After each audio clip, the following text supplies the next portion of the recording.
bien, bonsoir tout le monde, c'est Elite. Je vous retrouve pour une nouvelle vidéo. Je vais vous montrer en fait mon assemblage, donc mon setup, c'est-à-dire donc mon ordinateur que je viens de monter du coup récemment. Il y a des composants qui sont assez anciens, donc pour certains ils ont 7 ans, et ça fonctionne toujours très bien. Je tiens à préciser que certaines personnes m'ont fait des réflexions comme quoi les GTX 1080 Ti étaient limités par les 2600K qui sont des processeurs d'ancienne génération, donc des Sandy Bridge. J'ai ce genre de processeur, j'ai une carte mère qui a 7 ans aussi, et je peux vous dire qu'avec une GTX 1080 Ti ça déboîte. C'est-à-dire que je fais tout juste que 70 points de moins dans les benches que des gros processeurs d'aujourd'hui. Il faut expliquer aussi que forcément étant overclocké, eh bien ça aide un petit peu. Donc dernièrement j'ai décidé de passer au water cooling. Voilà, j'ai monté énormément de tours du coup depuis des années, hein, depuis 15 ans que je bidouille, je dirais, dans l'informatique, et j'ai décidé de passer le cap en fait du water cooling et puis surtout de me faire bien plaisir, puisque j'ai enfin réussi à assembler la tour, un petit peu le setup de mes rêves, avec mon double écran, et puis surtout le fameux water cooling et une carte son digne de ce nom, donc la fameuse Creative Sound Blaster. La toute dernière en date, qui est tout juste en fait exceptionnelle. Alors, donc du coup, je vais vous montrer un petit peu. Évidemment, j'ai pas de caméraman, donc une fois de plus, il y aura des petits. Voilà, la caméra, elle va bouger, elle va pas bouger toute seule. Vous vous doutez bien. C'est moi qui vais la déplacer. Donc, je vais vous montrer un petit peu déjà dans un premier temps. Le matériel en question. Donc là, pour l'écran, il s'agit, d'un écran Asus Ultra Wide, donc c'est le PG348Q, donc qui a une résolution assez particulière puisqu'il est en 21/9, donc c'est pas forcément évident de jouer à tous les jeux en wide.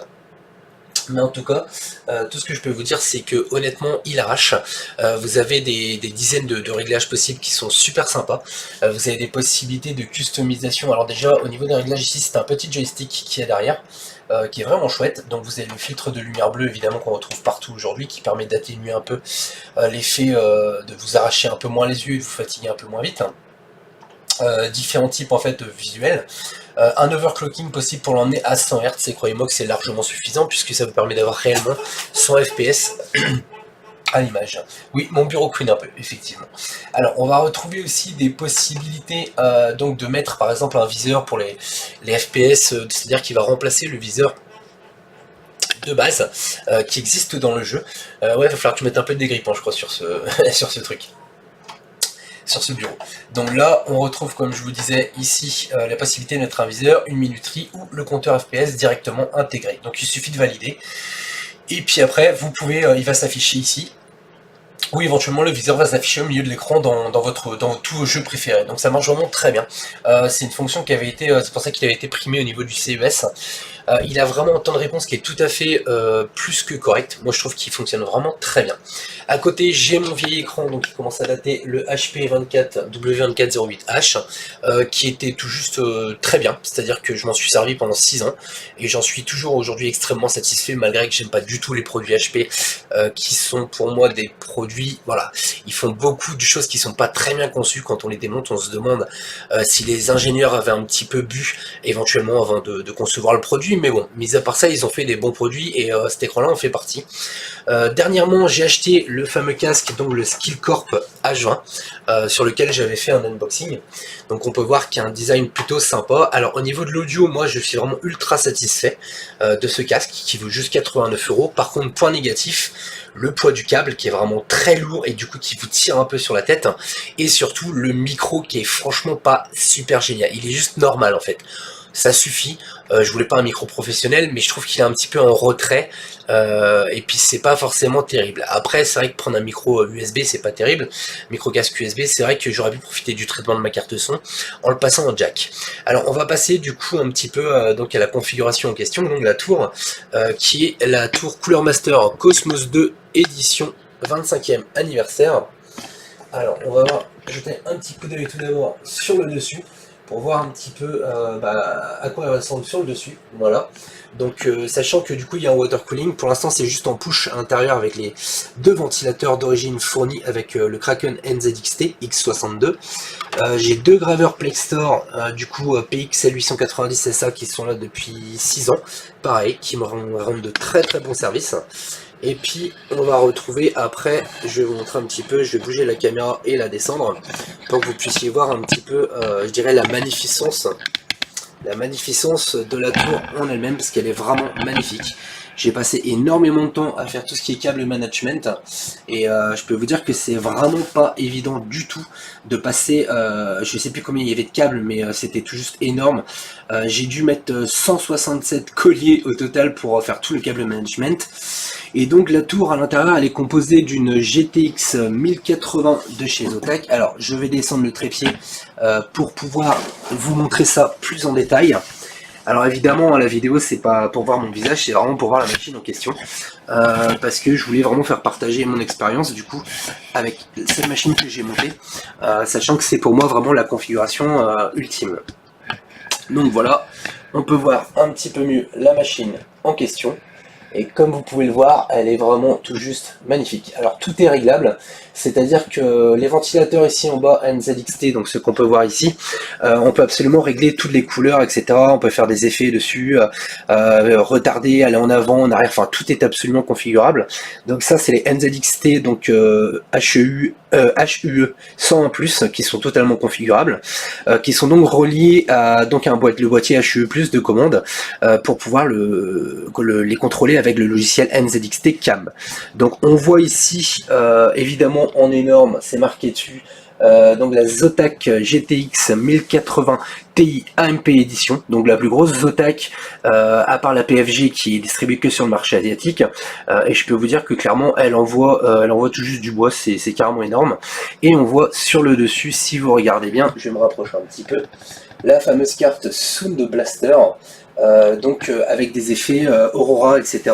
Donc évidemment ça fait beaucoup d'éclairage, mais je peux vous dire que moi perso je trouve ça vraiment relativement magnifique, parce que quand on regarde en fait la vitre fumée, ça donne des effets juste franchement kiffants.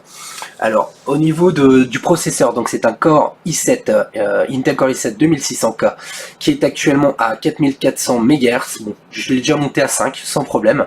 Il tient, mais après le voltage commence à être un peu costaud, c'est-à-dire qu'à 1,40, je suis pas sûr que sa durée de vie soit encore très très longue si je le laisse comme ça en H24. Donc la RAM c'est de la Kingston HyperX 1600 MHz, donc avec des timings très très bas, qui peut fonctionner sans problème et tenir comparé à de la 2400 MHz qui aujourd'hui a des timings beaucoup trop élevés.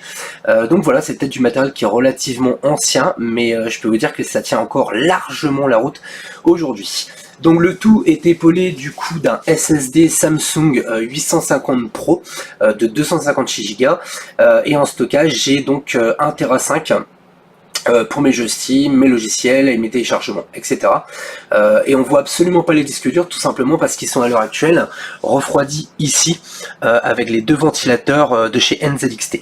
Donc ici toutes les baies qu'on voit à l'intérieur en fait sont des baies où vous pouvez mettre du stockage, hein. Et c'est vraiment très bien fait puisqu'on ne voit absolument rien à part les petits clips. Donc la tour ça a été un réel plaisir de la monter.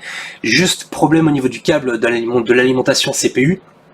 Le 8 pins, j'ai dû trouver une rallonge parce que la tour est extrêmement grande et du coup le câble, malgré que ce soit une alimentation Cooler Master, et bien malheureusement j'ai dû prendre une rallonge tout simplement parce qu'il n'y avait pas la taille, sinon ça le faisait pas quoi. Donc voilà, on va retrouver sur le dessus de la tour, hop, le panneau coulissant. Alors je vais relever un petit peu de nouveau la caméra. Voilà, et on voit mon petit switch gigabit aussi sur le côté, qui me permet de distribuer la fibre en fait un petit peu dans toute la maison, puisque j'ai un giga de débit, et donc effectivement c'est super pratique pour pouvoir distribuer la fibre sur toutes les machines. Donc on retrouve ce petit capot qui vient slider, donc qui vient glisser tout doucement pour venir recouvrir, et qui ressemble à une espèce de casquette d'ailleurs, et c'est vraiment super esthétique. Il y a aussi du coup la possibilité de régler à la volée directement la ventilation, en appuyant une première fois pour le deuxième niveau de ventilation, une troisième fois pour vous dire que c'est à fond. Pareil ici sur le premier en haut, on peut mettre à fond. Voilà, le bouton reset ici sur lequel je vais évidemment éviter d'appuyer, le témoin HDD, témoin d'alimentation, et ici le rétroéclairage pour le ventilateur qui est en bas en façade. Donc on peut tout simplement l'éteindre si on le désire. Mais voilà, en tout cas du coup bientôt ici sur le dessus il y aura donc ce sera un push-pull avec ceux du bas, il y a le radiateur de chez NZXT. Alors je vais tenter de vous montrer un petit peu l'intérieur de la tour et le dessus parce qu'il y a des choses qu'on ne voit pas, donc effectivement ça va bouger un peu plus que si c'était un trépied et vous allez voir qu'il y a pas mal de petites surprises à l'intérieur. Donc quand on regarde en dessous, en fait on se rend compte qu'il y a un néon qui est aimanté, qui est fourni avec la tour et qui est aimanté et sur la surface donc supérieure de la tour. Et puis on peut voir éventuellement aussi les deux ventilateurs fournis par NZXT pour le Kraken X62. On peut voir aussi que j'ai bien passé les tuyaux qui sont extrêmement flexibles et qui en fait tournent sur eux-mêmes, on peut les faire les pivoter pour les mettre où on veut. Et c'est vrai qu'au niveau du câble management, on peut voir que le seul câble qu'on voit concrètement, voilà, c'est l'USB 3, le câble d'alim, les tuyaux de water cooling, un câble d'alimentation pour la carte son et un câble pour le rétroéclairage fourni avec la carte son avec le bandeau de LED qui est ici en bas. Et voilà, et l'alimentation qui est extrêmement bien cachée tout en bas. Donc on retrouve des fixations rapides pour les lecteurs optiques, c'est-à-dire que vous poussez le lecteur, vous appuyez, c'est réglé, c'est fixé. Donc voilà, on retrouve un petit peu, je dirais là franchement c'est vraiment du ultra haut de gamme. Et puis à réfléchir, honnêtement c'est pas si cher que ça. C'est-à-dire que si je devais faire le calcul du fait que je n'ai pas eu à renouveler mon processeur, hop, je remets la caméra, du fait que je n'ai pas eu à renouveler mon processeur, et eh bien ça a été, voilà, j'ai pris le risque, c'est-à-dire que j'avais vu des vidéos donc, qui disaient que avec des 1080 Ti sur des 2600K, ça le faisait très bien. Alors je galère un peu à remettre la caméra, voilà, c'est fait. Donc voilà, mon optique c'était vraiment de vous présenter mon setup. Alors on va retrouver aussi une souris que j'ai depuis très longtemps maintenant, puisque elle a aussi 7 ans, donc la fameuse RAT, la RAT 7 de chez Macats, qui commence à être relativement fatiguée, puisque le revêtement en fait, comme on peut le voir, le revêtement soft qui avait dessus a littéralement disparu. Un lecteur HD DVD de chez Microsoft, le lecteur HD DVD de la 360, puisque j'aime bien des fois me faire un petit plaisir à regarder les bons vieux HD DVD, puisque la qualité est toujours au rendez-vous. Et puis voilà, et donc un petit kit d'enceinte relativement simple, hein, qui est le GX de chez Genius. Je sais plus lequel c'est exactement, mais bon c'est tout à fait correct, c'est-à-dire que pour le prix à l'époque, quand je l'ai pris j'en étais totalement satisfait, sachant qu'il y a un petit ampli qui est fourni avec, et une autre enceinte, et on retrouve aussi le fameux clavier, alors hop, avec la lumière vous n'allez pas trop voir, le petit clavier de Logitech, sur lequel on peut faire des réglages, et là par exemple en fait à l'heure actuelle j'ai mes températures processeur, GPU, etc., la charge, la ventilation, donc toutes les informations qu'il faut savoir, qu'on veut connaître, et en fait on peut changer littéralement toutes les couleurs. Donc voilà, et on retrouve évidemment mes stockages, donc disques durs, etc., qui sont un petit peu partout. Et comme vous pouvez le voir, donc au niveau de l'écran ici, on peut, ce qui est sympa, c'est qu'on peut vraiment le descendre rapidement, puisqu'il suffit de le descendre comme ça, le glisser sur un rail, et il va vraiment très très bas. Il va vraiment très très bas. Vous avez la possibilité de le remonter très facilement sans effort. Il tourne de gauche à droite aussi, sans souci particulier. Voilà, et il n'y a pas de problème au niveau de l'agencement des câbles. Alors par contre, il y a un hub USB 3 qui est intégré. Et pour le coup, le hub USB 3, c'est pas forcément génial. Je vais vous expliquer pourquoi. Tout simplement parce que ça consomme énormément. Donc j'ai eu un petit souci à ce niveau-là. C'est-à-dire que je me suis retrouvé avec les ports USB, en fait la machine au démarrage, il y avait tellement de périphériques USB qui consommaient que j'ai été obligé de tirer le hub, parce qu'il c'est un hub USB 3 qui prend je sais plus combien de ports et qui consomme vraiment énormément d'énergie. Donc voilà, je viens aussi au passage oui de réinstaller ma machine, c'est pour ça qu'on retrouve pas forcément, qu'on retrouve toutes mes icônes, parce que j'ai l'habitude de cacher les icônes avec un logiciel, donc ce qui s'appelle Fences. Donc on a fait un petit peu le tour, voilà. On a aussi du coup pour le final, alors on a ici un onduleur de chez APC. Alors oui effectivement il y a un bordel de câbles, maintenant j'ai fait ce que j'ai pu, je peux pas faire de miracle non plus. Donc on retrouve ici ce petit onduleur APC. Qui est vraiment tout à fait correct, parce que c'est un 1200 VA, et ce qu'on peut voir c'est qu'au niveau de la charge, donc à l'heure actuelle en bureautique je suis à 338 watts, donc c'est pas non plus énorme. Par contre quand je passe en mode jeu. Là par contre ça monte très vite puisqu'on arrive à plus de 570 watts.